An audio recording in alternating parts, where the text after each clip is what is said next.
Hey friends, and welcome back to A Simple Truth. Now we are continuing through Proverbs 7, 8, and 9 is where we're continuing our journey with Solomon. We have been looking at the security of wisdom, the importance of wisdom, and we continue to look at that today, again, from the wisest man that's ever lived. So we will continue that journey, and today, treasuring and keeping God's commands. That's a big one.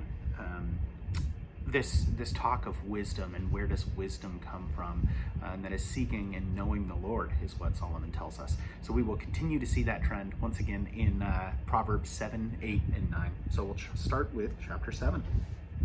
My son, keep my words and treasure my commands within you. Keep my commands and live. My laws are as the apple of your eye. Bind them on your fingers. Write them on the tablet of your heart. Say to wisdom, you are my sister, and call understanding your nearest kin, that they may keep you from the immoral woman, from the seductress who flatters with her words.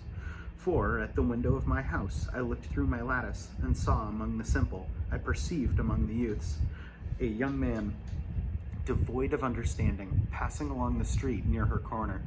And he took the path to her house, in the twilight, in the evening, in the black and dark night.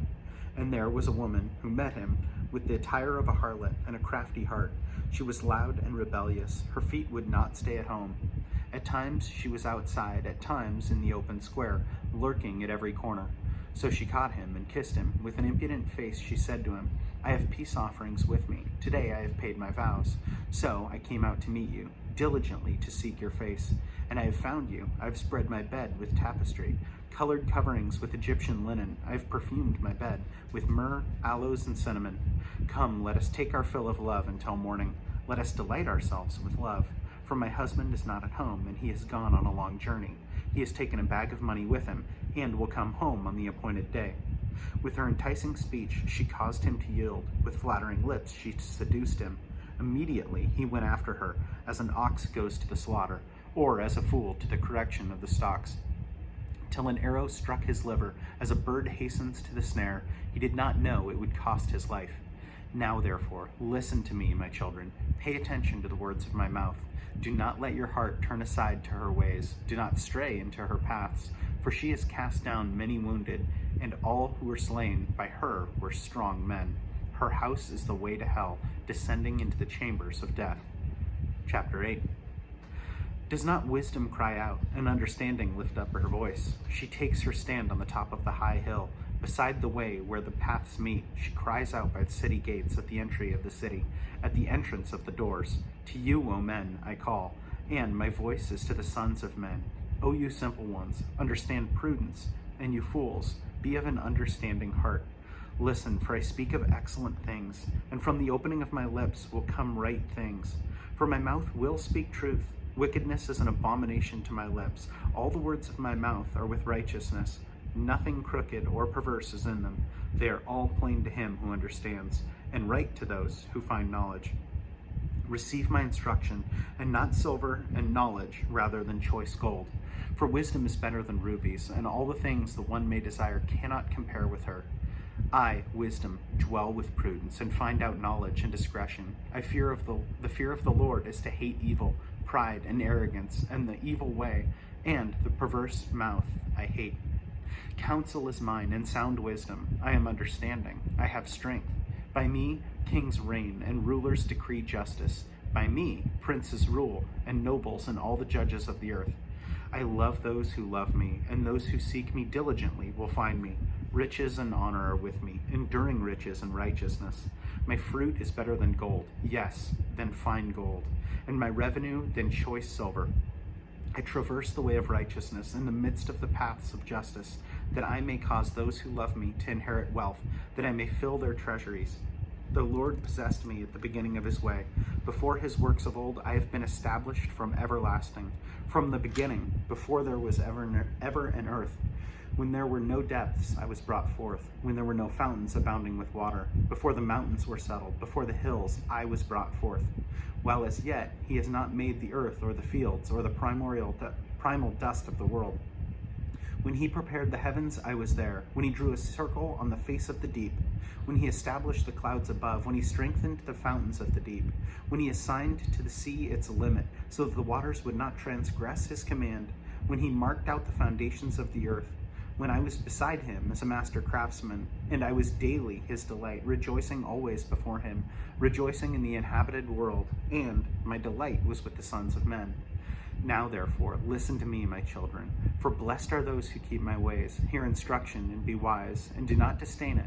Blessed is the man who listens to me, watching daily at my gates, waiting at the posts of my doors. For whoever finds me finds life, and obtains favor from the Lord. But he who sins against me wrongs his own soul. All those who hate me love death. Chapter 9. Wisdom has built her house. She has hewn it out of 7 pillars, and has slaughtered her meat. She has mixed her wine. She has also furnished her table. She has sent out her maidens. She cries out from the highest places of the city.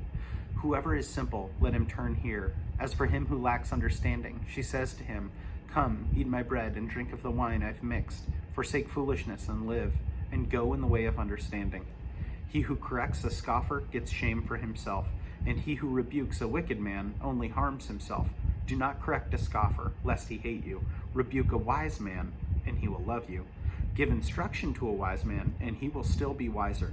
Teach a just man, and he will increase in learning. For the fear of the Lord is the beginning of knowledge, and the knowledge of the Holy One is understanding.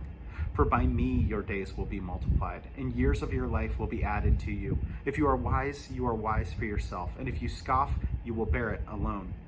A foolish woman is clamorous. She is simple and knows nothing, for she sits at the door of her house, on a seat by the highest places of the city, to call those who pass by, who go straight on their way.